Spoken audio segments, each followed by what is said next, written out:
Hello everybody, welcome back to my YouTube channel. My name is Vatika Singh and in today's video we will know how to make a lesson plan in commerce. But before starting this video, we would like to say something to you. Please like and share this video and subscribe my channel Vatika Singh and don't forget to put on the notification bell so that you don't miss the upcoming videos. तो चलिए friends, हम इस video को start कर लेते हैं।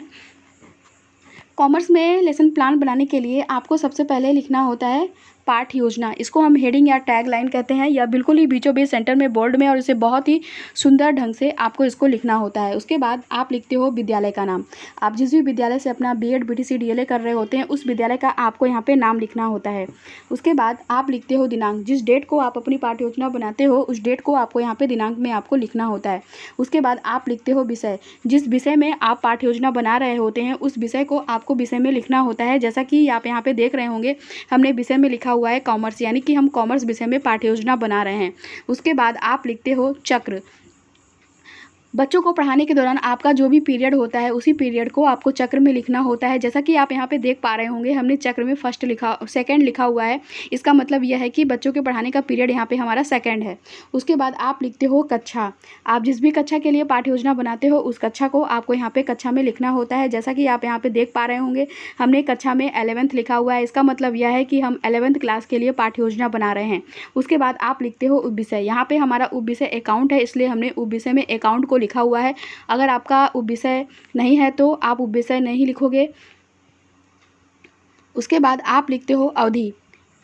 Teaching के दौरान आपको जो भी समय दिया जाता है टीचिंग करने के लिए, उसी समय को, उसी टाइम को, उसी ड्यूरेशन को आपको यहाँ पे अवधि में लिखना होता है। जैसा कि आप यहाँ पे देख रहे होंगे, हमने अवधि में लिखा हुआ है 35 मिनट्स। इसका मतलब यह है कि टीचिंग के दौरान हमें टीचिंग करने के लिए 35 मिनट मिला हुआ है, इसलिए हमने अवधि में 35 मिनट्स लिखा हुआ है। उसके बाद आप लिखते हो प्रकरण। यहाँ पे हमारा प्रकरण है व्यापार, ट्रेड, इसलिए हमने यहाँ पे प्रकरण में लिखा हुआ है व्यापार। प्रकरण से मैं आपको बता दूँ कि यह जो प्रकरण होता है यह पाठ का नाम ही होता है। इसको बिल्कुल ही बीचों बीच सेंटर में बोर्ड में बहुत ही सुंदर ढंग से आपको इसको लिखना होता है। उसके बाद आप एक ऐसी सीधी लाइन खींच देते हैं, इसे हम विषय का इंडेक्स, इसे हम ब्लैक बोर्ड एंट्री भी कहते हैं। इस विषय के इंडेक्स में, इस ब्लैक बोर्ड एंट्री में हमने आपको विषय के बारे में संक्षिप्त में सारी जानकारी आपको यहाँ पे दे रखी है। उसके बाद आप लिखते हो सामान्य उद्देश्य। तो पहले मैं आपको बता दूं कि यह सामान्य उद्देश्य क्या होता है। यह जो सामान्य उद्देश्य होता है, जो विषय आप बच्चों को पढ़ाने जा रहे हैं उससे बच्चा क्या सीखेगा, उसे ही हम सामान्य उद्देश्य कहते हैं और उसे ही हम अपने सामान्य उद्देश्य में लिखते हैं। सामान्य उद्देश्य में हम अपने विषय से रिलेटेड 5, 6, 7, 8 पॉइंट्स हम अपने सामान्य उद्देश्य में अपने विषय के बारे में लिखते हैं। और एक इंपॉर्टेंट और महत्वपूर्ण जानकारी मैं आपको यहाँ पे सामान्य उद्देश्य के बारे में दे दूँ। जैसे कि आप कॉमर्स की 20 पाठ्य योजना बना रहे हैं तो आप अपने कॉमर्स की 20 पाठ्य योजना में यही सामान्य उद्देश्य आप बार बार लिख सकते हैं। यहाँ पे सामान्य उद्देश्य में पहला पॉइंट हमारा यहाँ पे है, छात्रों में कॉमर्स विषय के प्रति रुचि जागृत करके व्यापार के विषय में जानकारी प्रदान करना होता है। दूसरा हमारा यहाँ पे सामान्य उद्देश्य में पॉइंट है हमारा, छात्रों को व्यापार के व्यवहारिक ज्ञान को समझाने योग्य बनाना। तीसरा पॉइंट्स यहाँ पे हमारा सामान्य उद्देश्य में है, छात्रों को व्यापार संबंधी चार्ट को प्रदर्शित करने योग्य बनाना। चौथा पॉइंट्स हमारा यहाँ पे सामान्य उद्देश्य में है, छात्रों को व्यापार के महत्व को समझने योग्य बनाना। पांचवा पॉइंट्स हमारा यहाँ पे सामान्य उद्देश्य में है, छात्रों को व्यापार से होने वाले लाभ हानि से अवगत कराना तथा विस्तृत जानकारी प्रदान करना है। उसके बाद आप लिखते हो विशिष्ट उद्देश्य। तो पहले मैं आपको विशिष्ट उद्देश्य के बारे में बता दूं कि यह विशिष्ट उद्देश्य क्या होता है और ये कितने प्रकार के होते हैं। जो पाठ आप बच्चों को पढ़ाने जा रहे हैं उससे बच्चा क्या सीखेगा उसे ही हम विशिष्ट उद्देश्य कहते हैं और उसे ही हम विशिष्ट उद्देश्य में लिखते हैं। विशिष्ट उद्देश्य हमारे 3 प्रकार के होते हैं। पहला होता है हमारा ज्ञानात्मक उद्देश्य, दूसरा हमारा होता है बोधात्मक उद्देश्य, तीसरा हमारा होता है कौशलात्मक उद्देश्य। इन तीनों उद्देश्यों में लगभग आपको 2-2 पॉइंट्स लिखने होते हैं।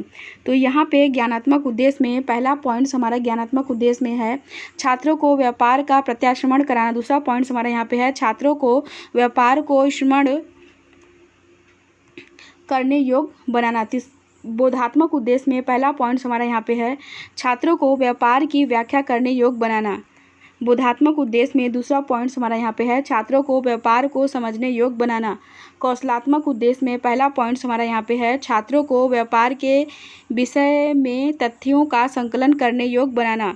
कौशलात्मक उद्देश्य में दूसरा पॉइंट्स हमारा यहाँ पे है, छात्रों को व्यापार से होने वाले लाभ व हानि को समझने योग्य बनाना। उसके बाद आप लिखते हो सहायक सामग्री। तो पहले मैं बता दूं कि यह सहायक सामग्री क्या होता है।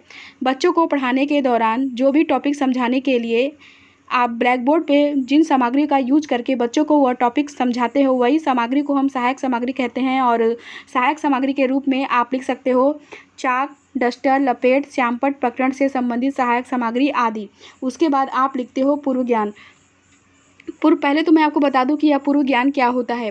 यह जो पूर्व ज्ञान होता है यह लगभग सभी का एक समान होता है, बस यहाँ पे क्या होता है कि पाठ का नाम चेंज कर दिया जाता है। पूर्व ज्ञान के रूप में आप लिख सकते हो छात्र व्यापार के बारे में सामान्य जानकारी रखते हैं, ऐसा आप पूर्व ज्ञान में लिख सकते हैं। उसके बाद आप बच्चों से प्रस्तावना प्रश्न करते हैं। प्रस्तावना प्रश्न करने के लिए आप 3 कॉलम बनाते हैं। पहला कॉलम तो जो है कि आप बनाते हैं क्रम संख्या का कॉलम, दूसरा कॉलम जो है कि आप बनाते हैं छात्राध्यापक क्रियाओं का कॉलम, तीसरा और लास्ट कॉलम जो है कि आप बनाते हैं छात्र छात्रा अनुक्रिया का कॉलम। क्रम संख्या के कॉलम में आप छात्रों से पूछे गए क्वेश्चन के क्रम को लिखते हो। छात्राध्यापक क्रियाओं के कॉलम में आप छात्रों से प्रश्न पूछते हो। छात्र छात्रा अनुक्रिया के कॉलम में छात्र आपके पूछे गए क्वेश्चन के आंसर को देते हैं। तो यहाँ पे हमारा पहला क्वेश्चन छात्रों से है, आवश्यकताओं की पूर्ति हम किसके माध्यम से करते हैं, तो छात्र आंसर देते हैं धन के माध्यम से करते हैं। दूसरा क्वेश्चन यहाँ पे हमारा छात्रों से है, अपनी मूलभूत आवश्यकता की वस्तुएं खरीदने हम कहाँ जाते हैं, तो छात्र आंसर देते हैं बाजार जाते हैं। तीसरा क्वेश्चन यहाँ पे हमारा छात्रों से है, बाजार में हम वस्तुएं किससे खरीदते हैं, तो छात्र आंसर देते हैं दुकानदार से खरीदते हैं। चौथा क्वेश्चन यहाँ पे हमारा छात्रों से है, बाजार में वस्तुएं खरीदने व बेचने की क्रिया क्या कहलाती है, तो छात्र आंसर देते हैं समस्यात्मक प्रश्न। इसका मतलब यह है कि चौथे क्वेश्चन का आंसर छात्रों को नहीं पता है। बाजार में वस्तुएं खरीदने व बेचने की क्रिया के बारे में छात्रों को कोई नॉलेज, कोई जानकारी नहीं है। उसके बाद आप लिखते हो उद्देश्य कथन। उद्देश्य कथन में आप लिख सकते हो, बच्चों आज हम व्यापार के बारे में अध्ययन करेंगे, ऐसा आप उद्देश्य कथन में लिख सकते हैं। उसके बाद आप लिखते हो प्रस्तुतिकरण। प्रस्तुतिकरण में आप लिख सकते हो अध्ययन अध्यापन की सुविधा की दृष्टि से पाठ को 2 पार्ट्स में डिवाइड किया जाता है, ऐसा आप प्रस्तुतिकरण में लिख सकते हैं। उसके बाद आप व्याख्या करते हैं। व्याख्या करने के लिए आप 4 कॉलम बनाते हैं। पहला कॉलम तो आप बनाते हैं शिक्षण बिंदु का कॉलम, दूसरा कॉलम जो है कि आप बनाते हैं छात्राध्यापक क्रियाओं का कॉलम, तीसरा कॉलम जो है कि आप बनाते हैं छात्र छात्रा अनुक्रिया का कॉलम, चौथा कॉलम जो है कि आप बनाते हैं श्यामपट्ट कार्य का कॉलम। शिक्षण बिंदु के कॉलम में आप लिखते हैं व्याख्या, छात्राध्यापक क्रियाओं के कॉलम में आप व्याख्या करते हैं, छात्र छात्रा अनुक्रिया के कॉलम में आप लिखते हो छात्र ध्यानपूर्वक व्याख्या को सुनेंगे, श्यामपट्ट कार्य के कॉलम में आप मुख्य पॉइंट्स को लिखते हो। तो अब हम व्याख्या करते हैं। व्यापार वस्तुओं के क्रय विक्रय को व्यापार कहते हैं। दूसरे शब्दों में एक व्यक्ति से दूसरे व्यक्ति को सामानों का अंतरण ही व्यापार कहलाता है। व्यापार चीज़ें बनाकर या खरीदकर उसे बेचने का कार्य ही व्यापार कहलाता है। व्यापार में मुख्य रूप से 2 पक्ष होते हैं। व्यापार की प्रक्रिया से दोनों पक्षों को लाभ होता है। ए.के. मिश्रा के अनुसार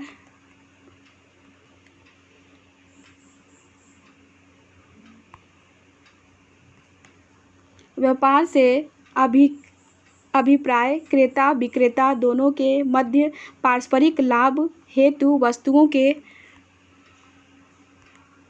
विनिमय से है।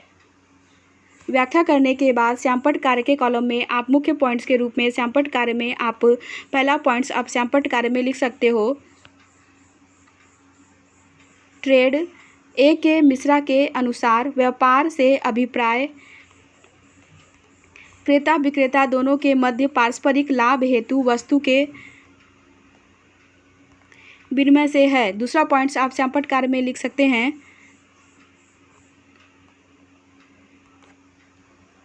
वस्तुओं के क्रय विक्रय को व्यापार कहते हैं। तीसरा पॉइंट्स आप श्यामपट्ट कार्य में लिख सकते हो व्यापार में मुख्य रूप से 2 पक्ष होते हैं। व्याख्या करने के बाद आप छात्रों से बोध प्रश्न करते हैं, जिसके लिए आप 3 कॉलम बनाएंगे। पहला कॉलम तो आप बना दोगे बोधात्मक प्रश्न का कॉलम, जिसमें कि आप छात्रों से पूछे गए क्वेश्चन के क्रम को लिखोगे। दूसरा कॉलम जो है कि आप बनाओगे छात्राध्यापिका क्रियाओं का कॉलम, जिसमें कि आप छात्रों से प्रश्न पूछोगे। तीसरा और लास्ट कॉलम जो है कि आप बनाओगे छात्र छात्रा अनुक्रिया का कॉलम, जिसमें कि छात्र आपके पूछे गए क्वेश्चन के आंसर को देंगे। तो यहाँ पे पहला क्वेश्चन हमारा छात्रों से है, व्यापार करने के लिए कितने पक्षों का होना आवश्यक है। तो छात्र आंसर देते हैं, व्यापार करने के लिए 2 पक्षों का होना आवश्यक होता है। दूसरा क्वेश्चन यहाँ पे हमारा छात्रों से है, व्यापार प्रक्रिया से दोनों पक्षों को क्या होता है। तो छात्र आंसर देते हैं, दोनों पक्षों को लाभ प्राप्त होता है।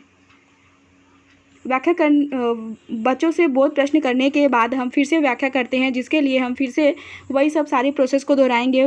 व्याख्या करने के लिए हम फिर से 4 कॉलम बनाएंगे। पहला कॉलम तो हम बनाएंगे शिक्षण बिंदु का कॉलम, दूसरा कॉलम जो है कि हम बनाएंगे छात्राध्यापक क्रियाओं का कॉलम, तीसरा कॉलम जो है कि हम बनाएंगे छात्र छात्रा अनुक्रिया के कॉलम, चौथा कॉलम जो है कि हम बनाएंगे श्यामपट्ट कार्य के कॉलम। शिक्षण बिंदु के कॉलम में हम लिखेंगे व्याख्या, छात्राध्यापक क्रियाओं के कॉलम में हम व्याख्या करेंगे, छात्र छात्रा अनुक्रिया के कॉलम में हम लिखेंगे छात्र ध्यानपूर्वक व्याख्या को सुनेंगे, श्यामपट्ट कार्य के कॉलम में हम मुख्य पॉइंट्स को लिखेंगे। तो अब हम व्याख्या करते हैं। Types of trade. Trade is the two type like as given below: home trade, foreign trade। Home trade एक देश की सीमा के अंदर किया जाने वाला व्यापार, देसी व्यापार होम ट्रेड कहलाता है। फॉर एग्जाम्पल, मेरठ का पुस्तक विक्रेता आगरा के पुस्तक विक्रेता को पुस्तक बेचता है। होम ट्रेड देसी व्यापार का जन्म आवश्यकताओं के कारण होता है। देसी व्यापार में वस्तुओं के मूल्य लगभग सभी देश में समान रहते हैं। देसी व्यापार में व्यापारियों को कम कठिनाइयों का सामना करना पड़ता है। दूसरा, फॉरेन ट्रेड जब कोई व्यापारी विदेश फॉरेन से माल क्रय या विक्रय करता है तो उसे फॉरेन ट्रेड कहते हैं। फॉर एग्जाम्पल, जापान का घड़ी विक्रेता भारत को घड़ी निर्यात करता है। फॉरेन ट्रेड का जन्म डिफरेंट ऑफ प्रोडक्शन, उत्पादन लागत की भिन्नता के कारण होता है। फॉरेन ट्रेड में अनेक कठिनाइयों का सामना करना पड़ता है। विदेशी व्यापार में विभिन्न देशों में वस्तुओं के मूल्य भिन्न भिन्न होते हैं।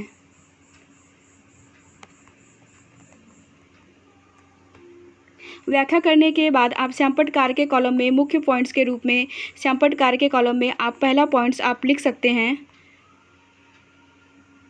Types of trade, home trade, foreign trade, side of trade. पहला सेल, दूसरा परचेस। दूसरा पॉइंट्स आप श्यामपट्ट कार्य में लिख सकते हैं, देश की सीमा के अंदर किया जाने वाला व्यापार, देसी व्यापार होम ट्रेड कहलाता है। तीसरा पॉइंट्स आप श्यामपट्ट कार्य में लिख सकते हैं, जब कोई व्यापारी विदेश से माल क्रय या विक्रय करता है तो उसे फॉरेन ट्रेड, विदेशी व्यापार कहते हैं। व्याख्या करने के बाद आप छात्रों से बोध प्रश्न करते हैं, जिसके लिए 3 कॉलम आप बनाएंगे। पहला कॉलम तो आप बनाएंगे बोधात्मक प्रश्न का कॉलम, जिसमें कि आप छात्रों से पूछे गए क्वेश्चन के क्रम को लिखोगे। दूसरा कॉलम जो है कि आप बनाते हो छात्राध्यापक क्रियाओं कॉलम, जिसमें कि आप छात्रों से प्रश्न पूछते हो। तीसरा कॉलम जो है कि आप बनाते हो छात्र छात्रा अनुक्रिया का कॉलम, जिसमें कि छात्र आपके पूछे गए क्वेश्चन के आंसर को देते हैं। तो यहाँ पे हमारा पहला क्वेश्चन छात्रों से है, व्यापार मुख्य रूप से कितने प्रकार का होता है। तो छात्र आंसर देते हैं, व्यापार मुख्य रूप से 2 प्रकार का होता है। दूसरा क्वेश्चन यहाँ पे हमारा छात्रों से है, एक देश की सीमा के अंदर किया जाने वाला व्यापार क्या कहलाता है। तो छात्र आंसर देते हैं, देसी व्यापार होम ट्रेड कहलाता है। उसके बाद आप छात्रों को गृह कार्य देते हो। गृह कार्य के रूप में आप छात्रों को दे सकते हो, बच्चों आप लोग व्यापार ट्रेड का अर्थ व्यापार की विशेषताओं को पढ़कर आइएगा। ऐसा होम गृह कार्य आप छात्रों को दे सकते हैं। अगर आपको हमारा ये वीडियो पसंद आया तो आप हमारे इस वीडियो को कमेंट करके बताइए कि आपको हमारा ये वीडियो पसंद आया, और आप हमारे इस वीडियो को लाइक करिए, कमेंट करिए और शेयर करिए। और आप हमारे चैनल को अगर सब्सक्राइब नहीं किए हैं तो आप हमारे चैनल को सब्सक्राइब जरूर कर लीजिए, साथ ही साथ बेल आइकन को प्रेस जरूर कर लीजिएगा, ताकि हम जब भी कोई अपना नया वीडियो अपलोड करें तो उसकी नोटिफिकेशन, उसकी अपडेट आपको जल्दी मिल जाए, जिससे कि आप हमारे किसी भी वीडियो को मिस नहीं कर पाएंगे। और इस पाठ्य योजना की लिंक हमने डिस्क्रिप्शन बॉक्स में दे रखी है, वहाँ से आप इस पाठ्य योजना की लिंक को डाउनलोड करके इस पाठ्य योजना को देख सकते हो। अगर इस पाठ्य योजना में कोई भी क्वेश्चन आपको मुझसे पूछना हो या कोई भी प्रॉब्लम हो इस पाठ्य योजना को लेके, तो आप मुझसे कमेंट कर सकते हो। कमेंट सेक्शन में आप मुझसे क्वेश्चन पूछ सकते हैं इस पाठ्य योजना को लेके, या आप डायरेक्ट मुझे मेल भी कर सकते हैं और मैं आपके पूछे गए क्वेश्चन के आंसर को दूंगी। अगर बाय द वे कभी भी इस पाठ्य योजना की लिंक ओपन नहीं होती है, या कोई टेक्निकल प्रॉब्लम या फिर नेट की वजह से या कोई भी प्रॉब्लम होने से, या आपके फ़ोन में कोई भी प्रॉब्लम होने से, या किसी भी कारण से इस पाठ्य योजना की लिंक ओपन नहीं होती है, तो आप इस पाठ्य योजना के वीडियो को पॉज करके भी आप देख सकते हो। इस पाठ्य योजना के वीडियो को आप स्क्रीनशॉट भी लेके आप इस पाठ्य योजना को देख सकते हो। तो फिर हम आपसे फिर से मिलते हैं अपने नेक्स्ट वीडियो के साथ।